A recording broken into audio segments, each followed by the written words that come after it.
Hello everyone, this is ALX, and in today's video I bring you the beginning of a new project, the legendary RMS Queen Mary.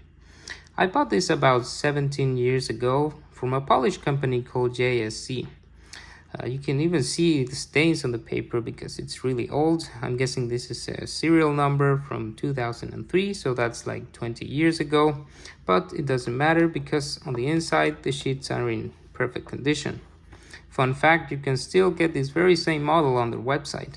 And they really have a large catalog of paper model ships, ranging anything from ocean liners to warships, and mostly in a consistent scale of 1 to 400 like this model. Now, clearly, this is not a sponsorship, but if you're interested in getting some real nice, decent models, I'm gonna be leaving the link to their website on the description below. So, without further ado, let's get started with this very overdue build.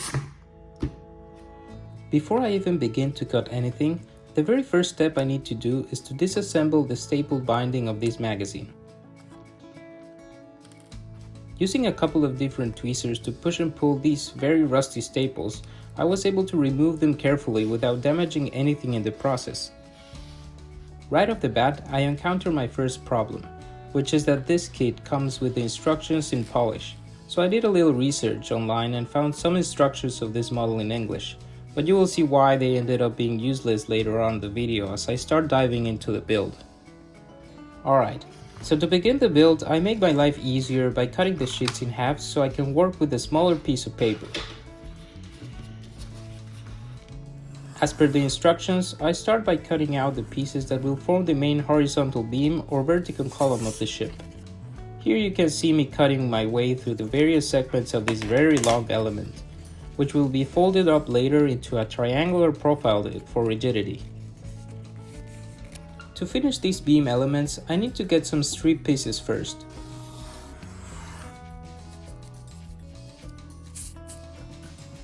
These parts will help close and bind the beam shape in each of its segments. Around this point is where I start having some problems with my build. It all begins with adding way too much glue to the strip pieces. I quickly learned just how delicate this paper is to water-based glue as it gets easily damped and warped, which resulted in having a poorly done job with unaligning pieces and a mess after attempting to pull them apart.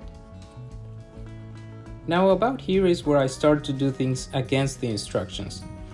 Instead of just trying to replace the strip piece, for some reason I decided that using the same piece and then gluing it inside the closed shape of the beam would solve the problem of having a poorly done union, which it ended up solving it to some extent.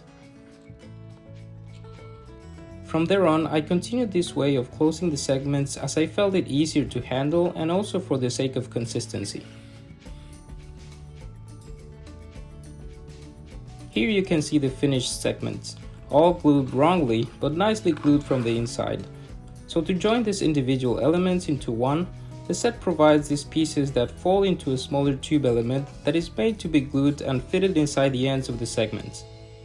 Only that because I glued the joining strip piece of the beams on the inside, that now comes in the way of these joining pieces too. The only way to make them fit right was to cut them even so slightly smaller so they could fit comfortably tight at each segment's end. Once I am happy with the fitting, I just double check that I am gluing the pieces in the correct order here.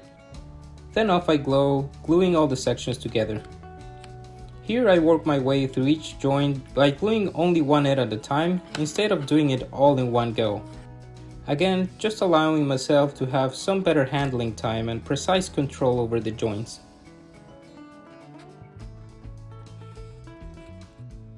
And here you go with the finished central beam element. And now I wouldn't call this a keel, but still it serves the same purpose as the structural backbone of the ship. And you can see it's pretty sizable. I mean, my table's length is 1 meter. That's about 3.3 feet. And you can see there's a slight curve to the element, but I'm not too concerned because as I'm adding parts like the frames and bracing and especially the hull and decks, that will slowly be corrected and straightened out, so there's nothing to worry about. Oh, and there's just a quick look at the plans of the ship that I have taped to the wall so I can see it easily as a reference. Next on the line is to cut out the bulkhead segments that run along the length of the model and will give shape to the hull. I start preparing the pieces after cutting them out. But once I jump to the testing out phase, I discover that the fit is completely loose. Once again, because I did not glue the beam strip piece on the outside, I'm missing that thickness.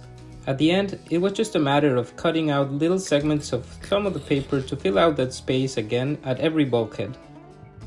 I test once again just to make sure everything fits properly, and with all that looseness removed, I can begin the gluing process. I say process because I make my way gluing just the top tabs first to align each segment properly. Once I am happy that everything looks good and in order, I can finish securing the piece in place by gluing the remaining tabs. Halfway through the process, I think it's looking pretty good. Although around this point is where I discovered the problem with the instructions I found online. The instructions to a 2015 edition compared to my 2003, which explained why I was having such a hard time making sense of it, even in English. So I resorted to just using a translating tool on the original instructions, which worked out well enough from there on. Having finally resolved that issue, I go back to finish up the bulkheads for the other half of the model, cutting them out and gluing them to the main central beam. And this is what it looks like once all of them are installed. Next, I need to add the furthest aft and bow keel pieces, with the rest of the bracing at the waterline and superstructure to complete the inner frame of the model. I begin with the keel parts, cutting out the bow and aft pieces.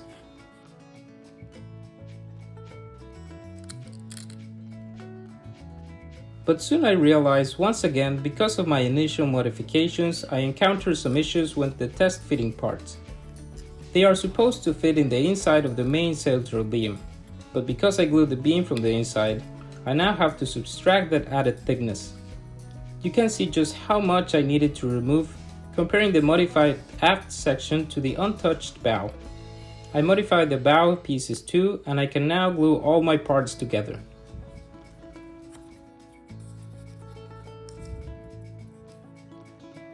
Adding them to the build, I am happy to witness the total length of the model at this point.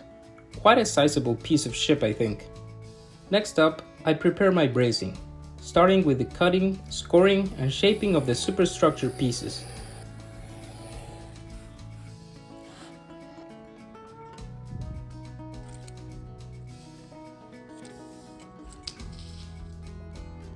Finally, I proceed to cut out the waterline pieces that outline the footprint of the ship, or rather the base of this model.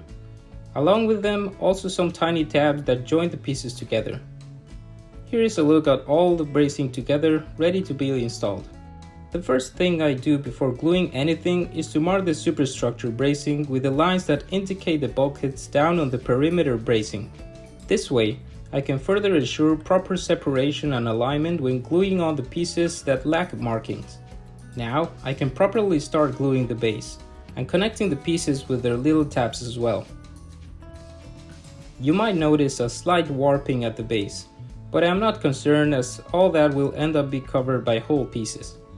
Again, to ensure proper alignment of the upper bracing, I glue them in two separate steps.